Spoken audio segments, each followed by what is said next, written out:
Assalamualaikum warahmatullahi wabarakatuh. Perkenalkan, nama saya Bria Suma. Di sini saya akan menjelaskan tentang analisa jurnal menggunakan metode PICO tentang sindrom antifosfolipid pada keguguran berulang. Problem pada jurnal ini adalah banyak hal yang dapat menyebabkan gagalnya suatu kehamilan, sehingga terjadi suatu kegagalan atau gagal mencapai suatu maternitas maupun janin dilahirkan belum dapat hidup di luar kandungan. Salah satunya adalah abortus berulang atau recurrent abortus. Abortus berulang sendiri adalah abortus yang terjadi 3 kali secara berturut-turut. Dilihat dari aspek janin, maka kemungkinan kelainan pembawa sifat perlu dipertimbangkan. Kelainan pembawa sifat janin dapat disebabkan karena diturunkan dari orang tuanya, tapi ada pula yang terjadi secara acak. Bila dilihat dari sisi ibu, ada kemungkinan terjadinya ketidakmampuan tubuh ibu untuk menerima janin yang membawa pula antigen dari ayah akibat adanya reaksi tubuh yang berlebihan.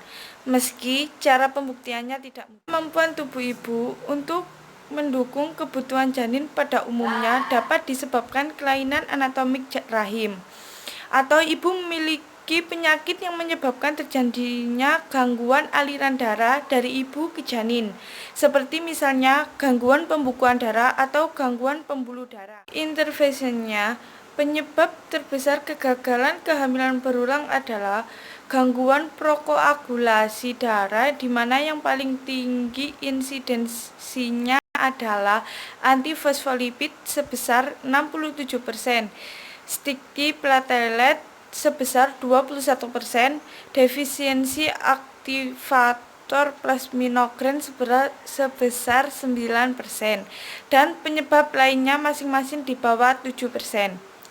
Data ini menunjukkan bahwa sindrom antifosfolipid memegang peranan yang paling besar sebagai penyebab kegagalan suatu kehamilan.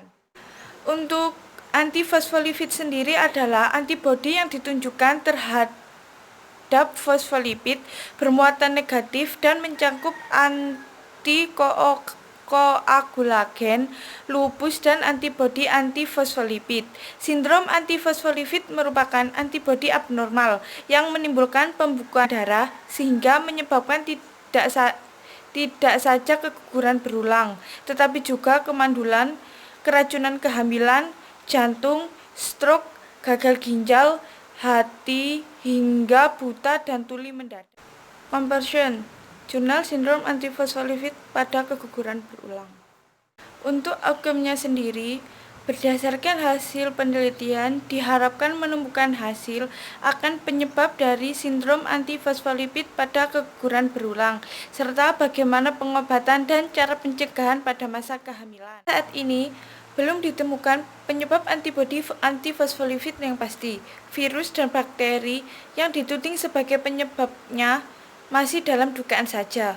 Untuk menyelamatkan buah kehamilan, ada beberapa cara, antara lain meliputi kelainan ini lebih banyak pada faktor internal dan keturunan. Keluarga dan silsilah perempuan ada riwayat, maka perlu waspada. Apalagi bila sebelumnya pernah mengalami keguguran berulang, kelainan dalam kandungan, serta preeklamsia. Antifosfolipid juga tidak menyebabkan cacat pada bayi seperti pada infeksi toksoplasma.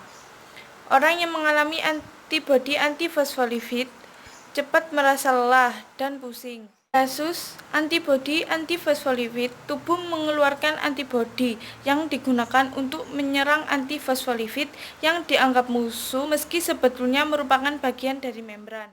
Untuk pencegahannya sendiri perlu dilakukan konseling prakonsepsi, yang idealnya seorang wanita dengan sindrom antifosfolipid harus mendapatkan bimbingan dan pemeriksaan sebelum kehamilan secara jelas pada trimester pertama dan kedua. Jika penderita tidak mempunyai komplikasi lain, maka pemeriksaan ultrasonografi boleh dimulai pada usia gestasi 30-32 minggu. Dan untuk pengobatan sindrom antifosfolipid meliputi penekanan aktivitas antibodi antifosfolipid dengan prednisom, pencegahan trombosis dengan heparin dosis rendah, perbaikan sirkulasi plasenta atau mengatasi efek trombosam dengan aspirin. Sekian penjelasan dari saya. Apabila ada kata-kata yang salah, saya mohon maaf. Assalamualaikum warahmatullahi wabarakatuh.